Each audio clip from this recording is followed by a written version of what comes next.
Sarah Martinez had always been the kind of person who noticed things others walked past. On that cold Tuesday morning in downtown Portland, most people hurried past the thin figure huddled near the coffee shop entrance. But Sarah stopped. The woman sitting on the concrete looked about her age, maybe 35, with tangled brown hair and clothes that had seen better days.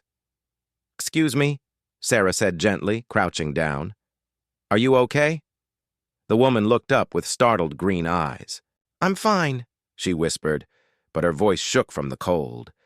Sarah noticed the woman's hands were purple from the freezing temperature. Without thinking, she pulled off her own gloves and offered them. "Please, take these. I have another pair at home." The woman hesitated, then slowly accepted the gloves. "Thank you. I'm Lisa." "I'm Sarah." She sat down on the cold sidewalk beside Lisa, ignoring the strange looks from passers-by. "How long have you been out here?" Lisa's eyes filled with tears. 3 months. Lost my job at the restaurant when they closed down. Couldn't pay rent. My family lives across the country, and I don't have money to get there." Sarah felt her heart break. She thought about her own warm apartment just 10 minutes away, the leftover dinner in her refrigerator, the comfortable bed waiting for her each night. The contrast felt overwhelming. "Listen," Sarah said carefully. "I know we just met, but I have a couch. It's not much, but it's warm and dry. Would you like to come stay for a few days while we figure something out?" Lisa stared at her in disbelief. "You don't even know me. I could be dangerous." Sarah smiled. "You could be, but I don't think you are. Sometimes we just have to trust our gut, right?" Lisa began crying softly. "I haven't had a real meal or shower in weeks. I was starting to think no one cared anymore."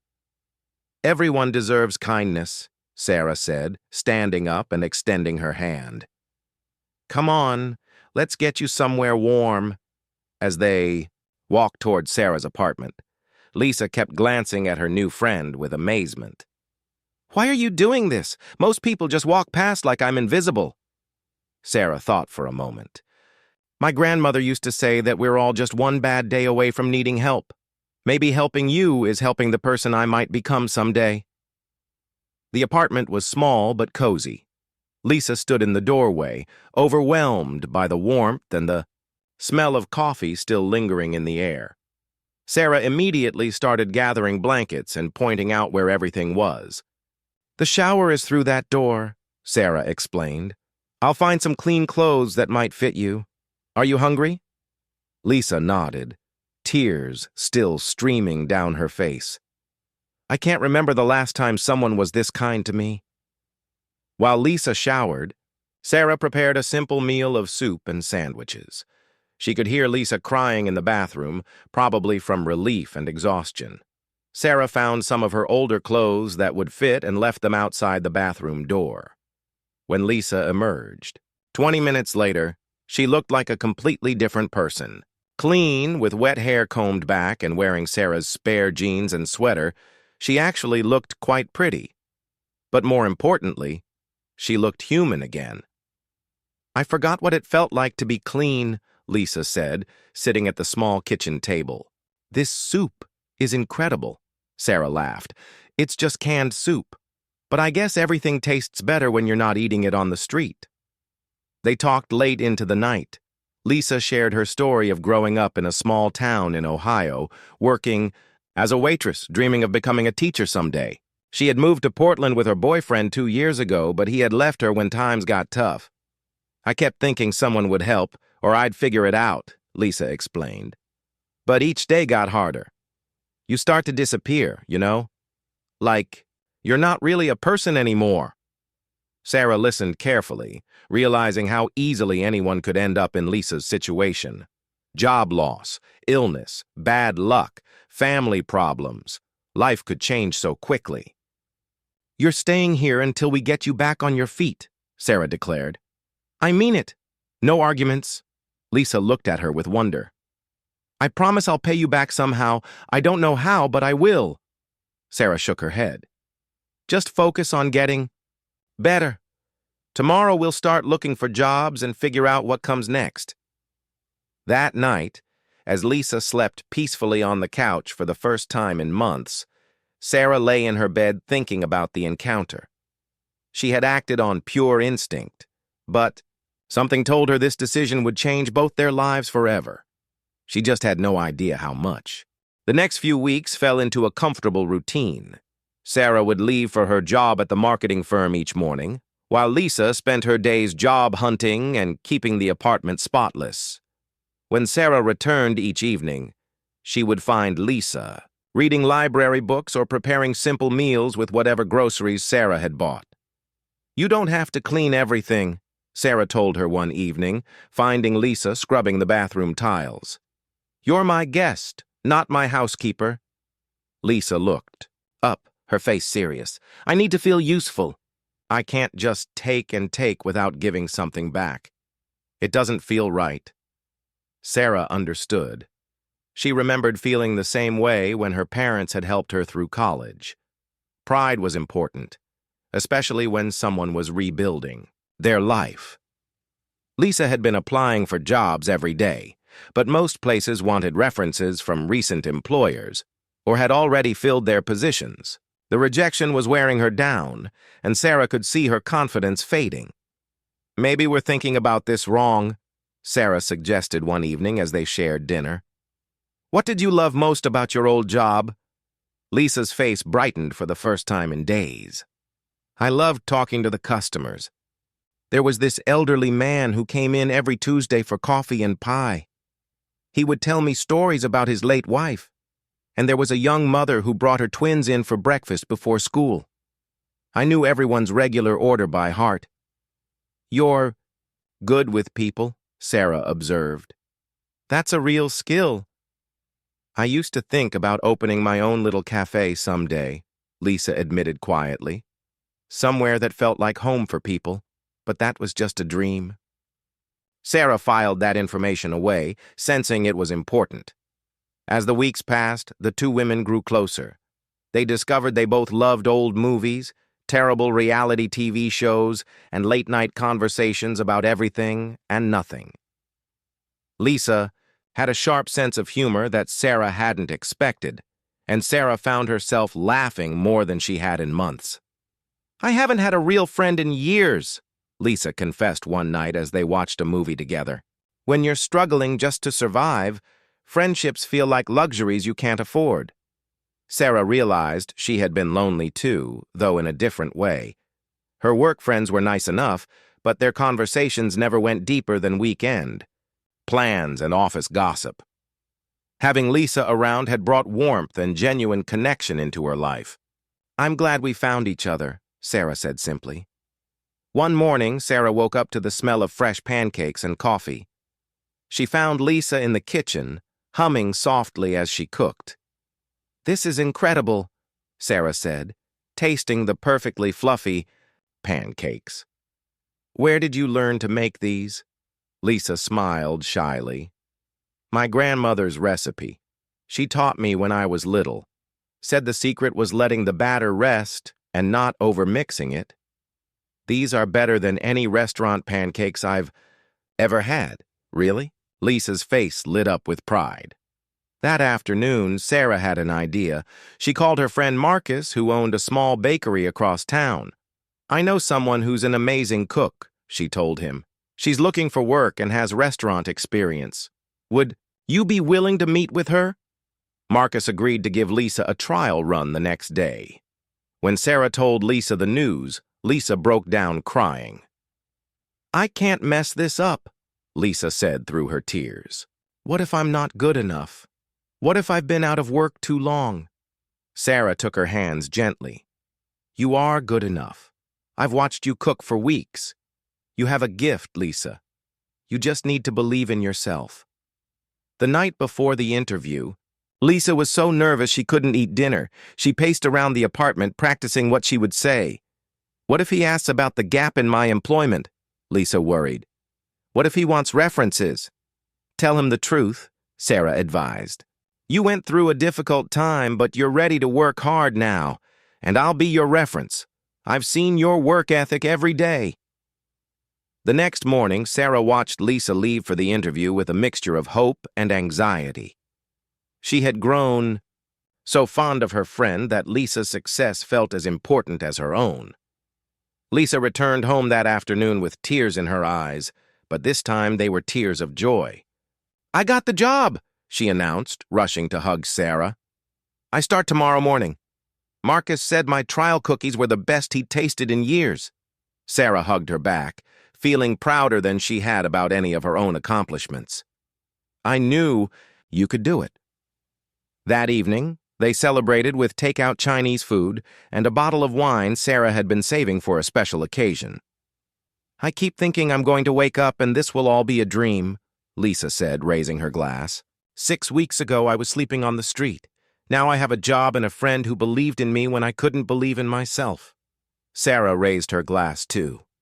"To new beginnings." As they clinked glasses, Sarah felt a deep sense of satisfaction. Helping Lisa had given her life a purpose she hadn't known she was missing, but she had no idea that the biggest surprise was still to come. Lisa had been working at the bakery for 3 months and was thriving. Customers specifically asked for her pastries, and Marcus had already given her a raise. She was saving money and talking about finding her own apartment soon, though Sarah found herself hoping that day wouldn't come too quickly.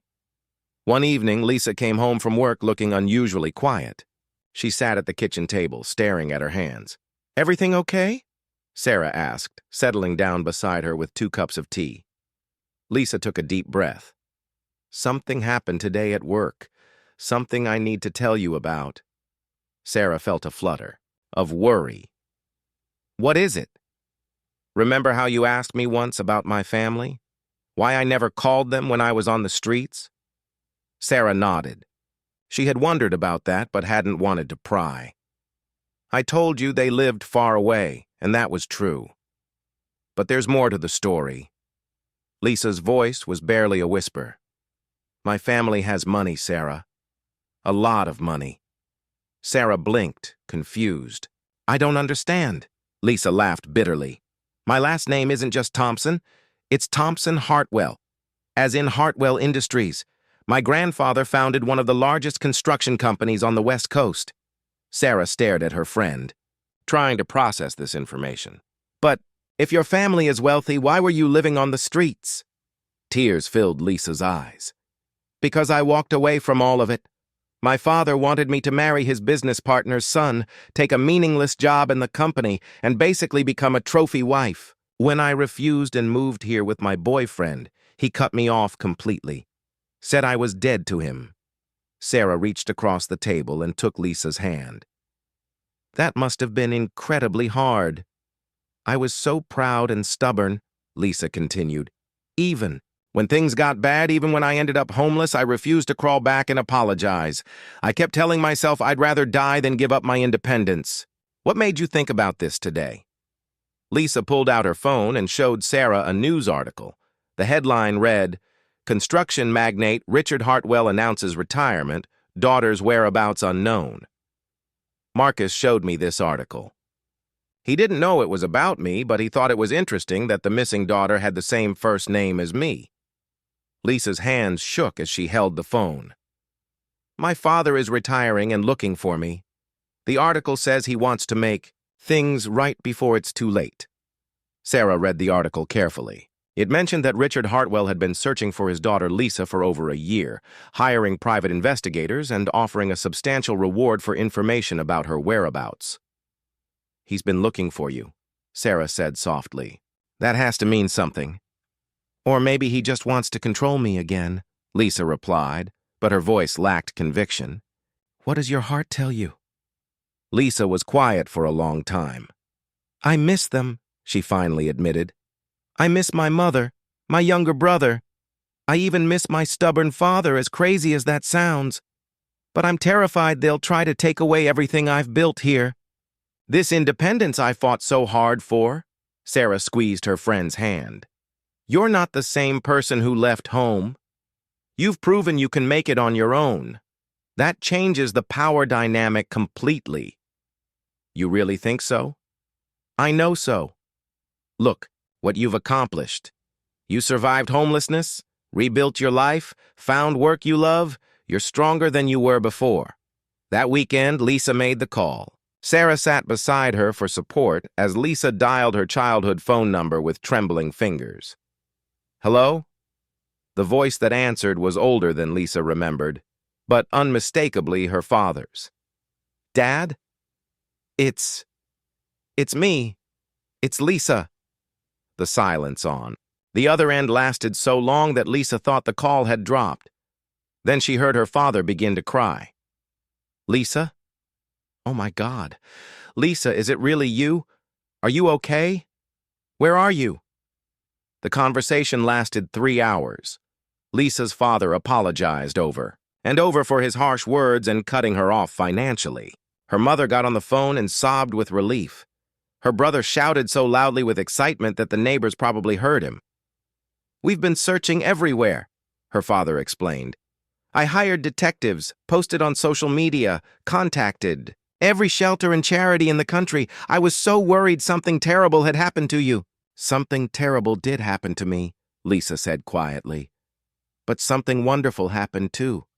I learned who I really am when everything else was stripped away. And I met someone who saved my life. She told them about Sarah, about living on the streets, about the kindness of a stranger who became her dearest friend. She told them about the bakery job and how she had rebuilt her life from nothing. I want to meet this Sarah, her mother said firmly. Anyone who took care of our daughter when we couldn't is family to us now. After the call ended, Lisa sat in stunned silence. They want to fly out next weekend to see me, she said finally. How do you feel about that? Terrified, excited, grateful, confused. Lisa laughed shakily. Pretty much every emotion at once. You worried they'll try to convince you to come back home? Lisa shook her head. Actually, my father said something that surprised me. He said he's proud of how I survived on my own, and that if I'm happy in Portland, they want to support that choice. He even offered to invest in Marcus's bakery if I wanted to become a partner. Sarah felt a strange mix of emotions. She was thrilled for Lisa's reunion with her family, but also worried about how it might change their friendship. Lisa seemed to sense her concern. Sarah, you know this doesn't change anything between us, right? You're not just the person who helped me when I needed it. You're my best friend, my sister. That doesn't go away just because my family is back in the picture. Sarah smiled, feeling tears prick her eyes. I just want you to be happy. I am happy. Happier than I've been in years. And it's because of you. As they sat together that evening, both women realized their lives were about to change again. But this time, they would face whatever came next together. The weekend of the family visit arrived faster than either woman expected. Sarah had never been more nervous about meeting anyone in her life. Lisa's family wasn't just wealthy. They were powerful, influential people who moved in circles. Sarah could barely imagine. What if they think I'm not good enough to be your friend? Sarah worried as she changed clothes for the third time. What if they think I had some ulterior motive for helping you? Lisa stopped pacing and turned to face her. Sarah Martinez, you listen to me. You are the kindest, most genuine person I know. If they can't see that, then they're not worthy of your respect. The knock at the door came at exactly 2 p.m. Lisa took a deep breath and opened it to reveal 3 people who clearly shared her green eyes and delicate features. Her father was tall and distinguished with silver hair. Her mother was elegant in an understated way. And her younger brother looked like a college-aged version of Lisa. Lisa! Her mother rushed forward first, wrapping her daughter in a fierce hug. Oh, sweetheart, I've missed you so much. Lisa began crying immediately. Mom, I'm so sorry. I'm sorry I was too stubborn to call. No apologies, her father said, his own eyes wet with tears as he joined the embrace. We're the ones who should apologize. I was wrong to give you an ultimatum. I was wrong about everything. Sarah stood awkwardly to the side, not wanting to intrude on the emotional reunion. Lisa's brother noticed her first. You must be Sarah, he said, extending his hand. I'm David. Thank you doesn't even begin to cover what we owe you. Before Sarah could respond, Lisa's father turned to her. Richard Hartwell was an imposing man, clearly used to being in charge, but his expression was soft with gratitude. "Ms. Martinez," he said formally, then seemed to catch himself. "Sarah, I understand you saved my daughter's life." Sarah felt her cheeks burn. "I just offered her a place to stay. Anyone would have done the same thing." Lisa's mother, Catherine, stepped forward and surprised Sarah by pulling her into a hug. "No, dear. Most people wouldn't have. Most people walk past. But you stopped and you cared and you gave our daughter hope when she had none left." The afternoon that followed was unlike anything Sarah had ever experienced. The Hartwells were nothing like the snobby rich people she had imagined. They were warm, funny, and genuinely interested in hearing about Lisa's new life. They asked detailed questions about her job at the bakery, her apartment hunt, and her friendship with Sarah. "I want to see where you work," Catherine declared. "Can we visit this bakery you love so much?" Marcus nearly fainted when the Hartwell family walked into his small shop. Lisa had called ahead to warn him, but nothing could have prepared him for the reality of meeting some of the most powerful people in the Pacific Northwest. "These are the best pastries I've ever tasted," Richard declared after sampling several of Lisa's creations. "Marcus, I understand you've been very kind to my daughter." "She's my best employee," Marcus replied honestly. "Customers come in just to see what new things Lisa has made." "Actually," Lisa said, taking a deep breath, "I wanted to talk to all of you about something. Marcus, I know you've been thinking about expanding, and Dad, I know you offered to invest. What would you think about turning this place into something bigger?" Sarah watched as Lisa outlined her vision for transforming the small bakery into a larger cafe and community gathering space. The passion in her friend's voice was unmistakable. "It wouldn't just be about the food," Lisa explained. "I want to create a place where people feel welcome, where someone who's having the worst day of their life might find kindness, where neighbors become friends." Richard listened carefully, asking thoughtful business questions. Marcus grew more excited with each detail, but it was Catherine who asked the most important question. "And Sarah, what role would she play in this dream of yours?" Lisa looked at her best friend with a smile. "That's up to her. But I hope she'll be my business partner. She has the marketing and management skills I lack, and more importantly, she understands the heart of what I want to create." Sarah stared at her friend in shock. "Lisa, I don't know anything about running a restaurant." "You know about caring for people," Lisa replied. "Everything else we can learn." That evening, back at Sarah's apartment, the conversation continued over dinner. David regaled them with stories from college, Catherine shared photos of the family dog Lisa hadn't seen in 2 years, and Richard surprised everyone by being genuinely funny. "I have a confession," he said as they finished dessert. "I've been terrified about this visit for weeks.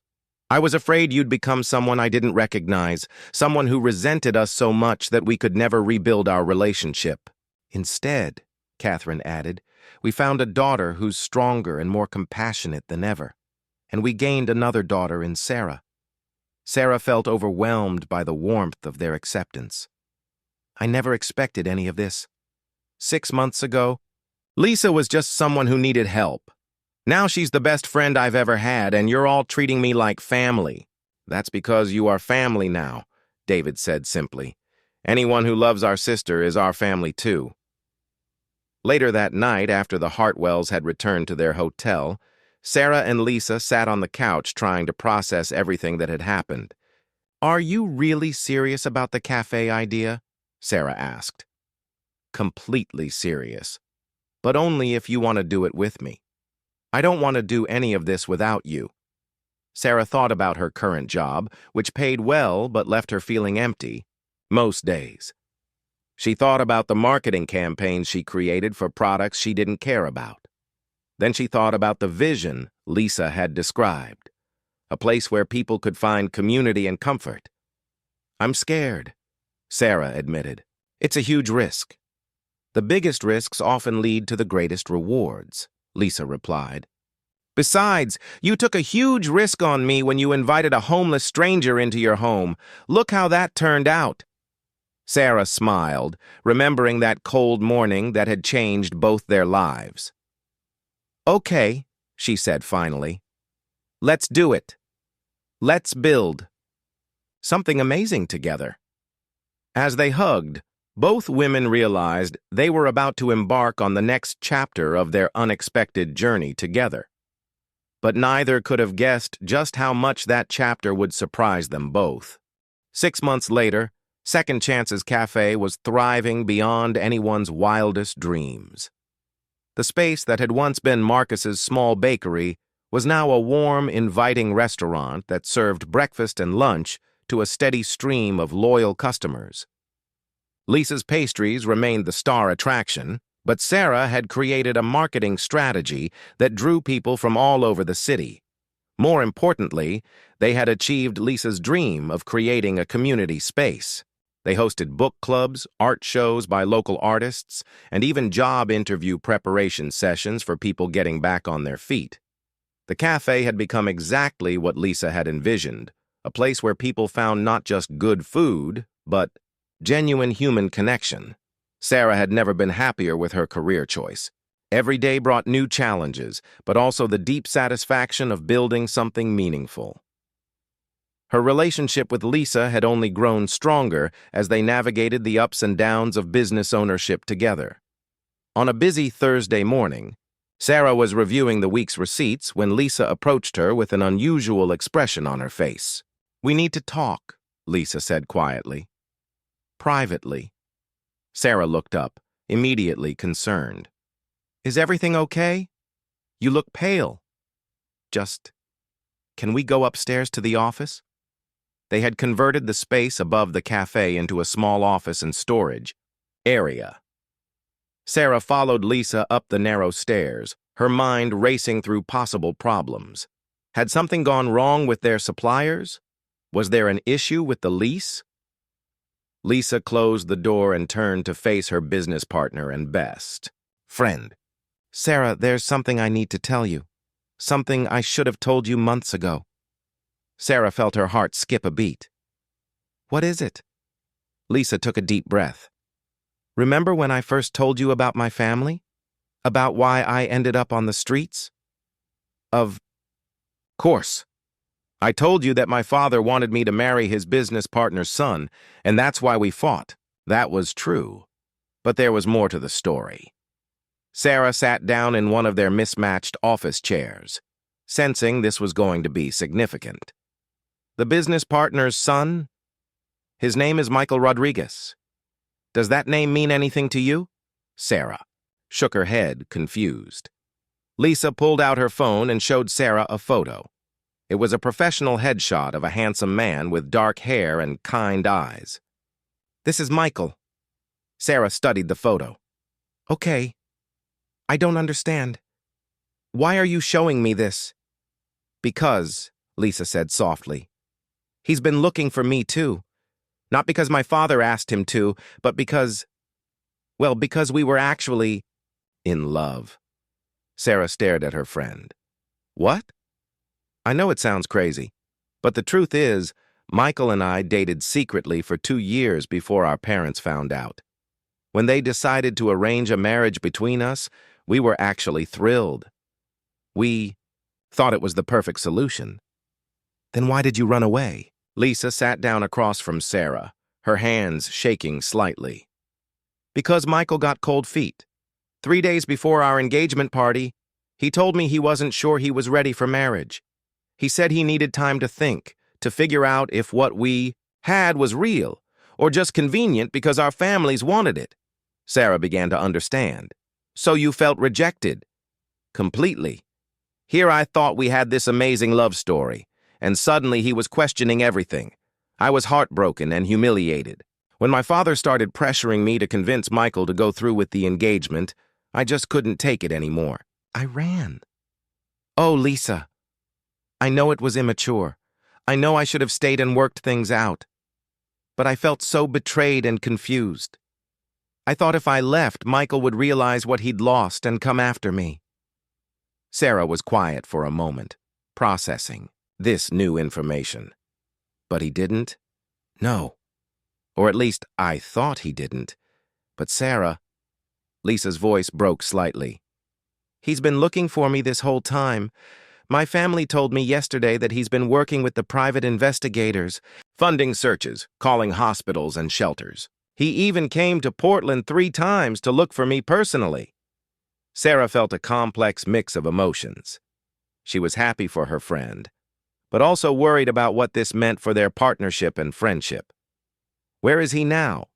Lisa looked down at her hands. He's here, in Portland. He flew in this morning when my parents told him they'd found me. Here? Like, here in Portland? Here as in downstairs in the cafe right now? Sarah's eyes widened. What? He came in about 20 minutes. Ego. He's sitting at table 6, drinking coffee and pretending to read a newspaper while staring at me every few seconds. Sarah immediately moved to the window that looked down into the dining area. She could see a man who matched the photo, sitting alone at a corner table, clearly nervous. He's been sitting there for 20 minutes, and you haven't talked to him? I panicked, Lisa exclaimed. I saw him walk in and I just froze. Sarah, what if he's only here because our families are pressuring him? What if seeing me again just confirms that he doesn't want to be with me? Sarah looked at her friend with compassion. Or what if he's been spending the last 2 years regretting the biggest mistake of his life? What should I do? Sarah smiled. The same thing you did when you decided to take a chance on building this cafe with me. You take a deep breath, trust your heart, and go find out. Lisa stood up, smoothing down her apron. Will you come with me?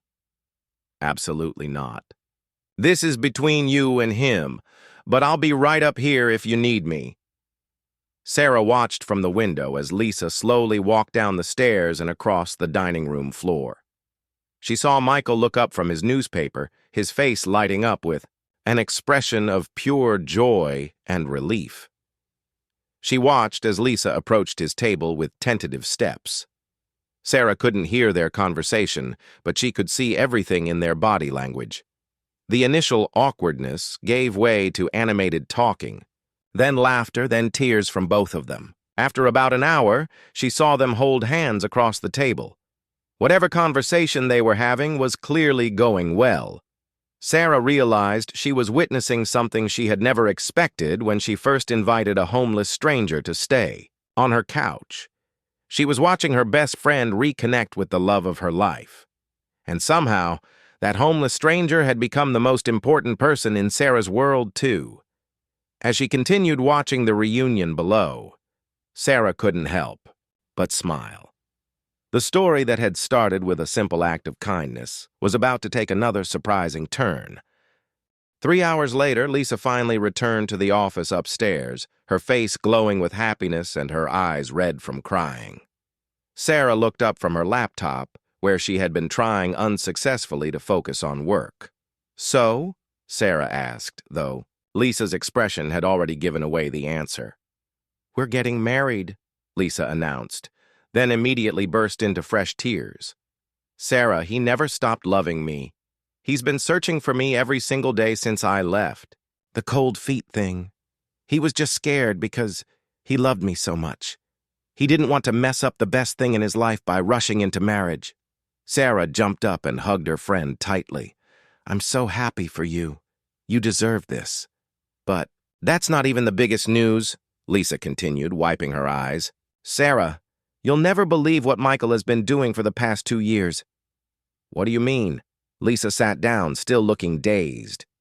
He's been running a foundation, the Michael Rodriguez Foundation for Homeless Services. He started it 6 months after I disappeared using his trust fund money. Sarah, he's built 3 homeless shelters, 2 job training centers, and a mobile food service that feeds over 200 people every day. Sarah stared at her friend in amazement. He did all that because of you? He said that losing me made him realize how quickly someone's life can fall apart. He kept thinking about me out there somewhere, maybe hungry or cold or in danger. So he decided to help other people who were in the situation he imagined me in. That's incredible. Sarah, his foundation has helped over 2,000 people find housing and jobs. 2,000 people just because he was trying to process his grief over losing me. Sarah felt goosebumps rise on her arms. Lisa, do you realize what this means? What? Your decision to leave, as painful as it was, ended up helping thousands of people. If you had stayed and worked things out with Michael right away, he never would have started the foundation. All those people who found homes and jobs, that happened because of your journey. Lisa's eyes widened as she considered this. I never thought about it that way. And there's more, Sarah continued, the full picture becoming clear to her. If you hadn't left home, you never would have ended up on the streets. If you hadn't been homeless, I never would have met you. If we hadn't become friends, we never would have started this cafe. Do you see the chain of events? It's like everything had to happen exactly the way it did. Exactly. Your story isn't just about a woman who helped a homeless friend and got her life back. It's about how one act of kindness created a ripple effect that changed thousands of lives.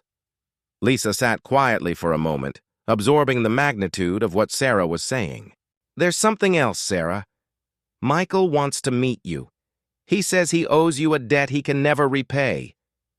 He doesn't owe me anything. That's what I told him you'd say. But Sarah, he has a proposal for us. For the cafe. Sarah raised an eyebrow. What kind of proposal? He wants to partner with us, not just financially, but operationally. He wants to use Second Chance's Cafe as a model for a whole network of community spaces that serve good food and help people rebuild their lives. Sarah felt her heart race. Are you serious? Dead serious. He's talking about opening locations in 10 cities across the country. Each one would serve as both a restaurant and a resource center. People could come for a meal and leave with job, training, housing assistance, or just someone who believes in them. Lisa, that's huge. That would help so many people. I know. And he wants you to head up the program. Sarah, he's offering you a position as Director of Operations for the entire network. You'd be responsible for training managers, developing the community programs, and making sure every location maintains the heart and soul of what we've built here. Sarah sat down heavily, overwhelmed by the magnitude of the opportunity. I don't know if I'm qualified for something that big. Are you kidding me? You turned a struggling marketing professional into someone who can run a successful restaurant. You created programs that have helped dozens of people in our community find jobs and housing. Sarah, you're exactly the person this project needs. The door to the office opened and Michael appeared at the top of the stairs. He was even more handsome in person than in his photo. But what struck Sarah most was the kindness in his eyes. I hope I'm not interrupting, he said politely. I wanted to introduce myself properly. Sarah stood up, suddenly nervous. I'm Sarah Martinez. Michael stepped forward and, to her surprise, pulled her into a warm hug. Sarah, I know this sounds dramatic, but you saved the most important person in my world. I will spend the rest of my life trying to figure out how to thank you properly. You don't need to thank me. Helping Lisa changed my life too. That's exactly why I know you're the right person for this job, Michael said with a smile. Lisa told me about the cafe concept, about creating spaces where people can find community and hope. It's exactly what my foundation has been trying to do, but we've been missing the heart of it. We've been providing services, but you two have created something deeper. You've created belonging. Over the next hour, Michael outlined his vision. The Rodriguez Foundation would provide the funding and resources to open Second Chance's cafes in cities across the country. Each location would serve high-quality food while offering job training, life skills workshops, and connections to local social services. The goal wasn't just to feed people, but to create communities where everyone felt valued. The first new location would be in my hometown of San Diego, Michael explained. We've already identified the perfect space and have commitments from local organizations to partner with us. Sarah, if you're interested, you could move there to oversee the launch while Lisa and I plan our wedding and honeymoon. Sarah looked at her best friend. What do you think? Can Second Chances Cafe work without both of us here? Lisa grabbed her hands.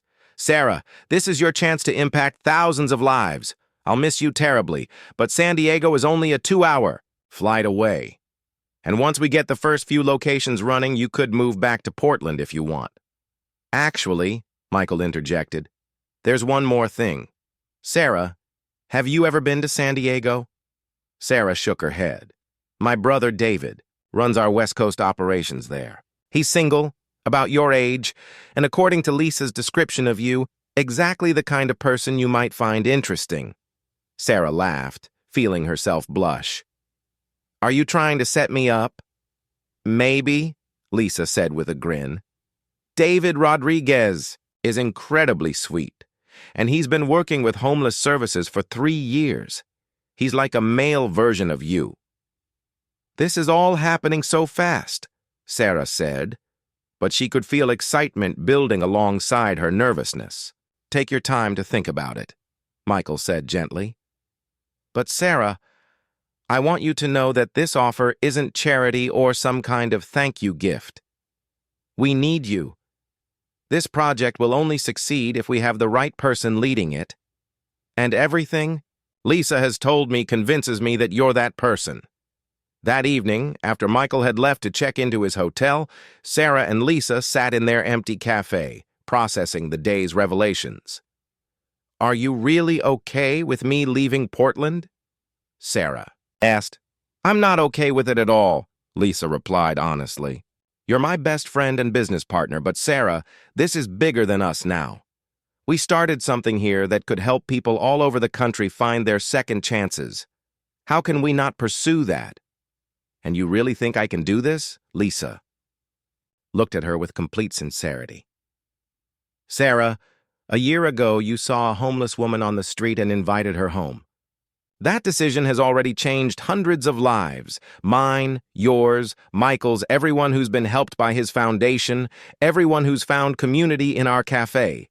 Now imagine what you could do with the resources to scale that impact nationwide. Sarah felt tears in her eyes as she realized her friend was right. I'm terrified. Good. That means it matters to you. But Sarah, you're the bravest person I know. You took a chance on me when I had nothing to offer. Now take a chance on yourself. 3 months later, Sarah stood in the empty space that would become the first Second Chances Cafe expansion in the heart of downtown San Diego. Lisa and Michael's wedding had been beautiful, and Sarah had served as maid of honor.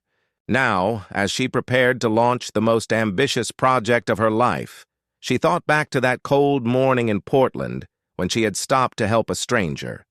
She had no idea that simple act of kindness would lead to a national movement, a new career, and a love story that had inspired thousands of people.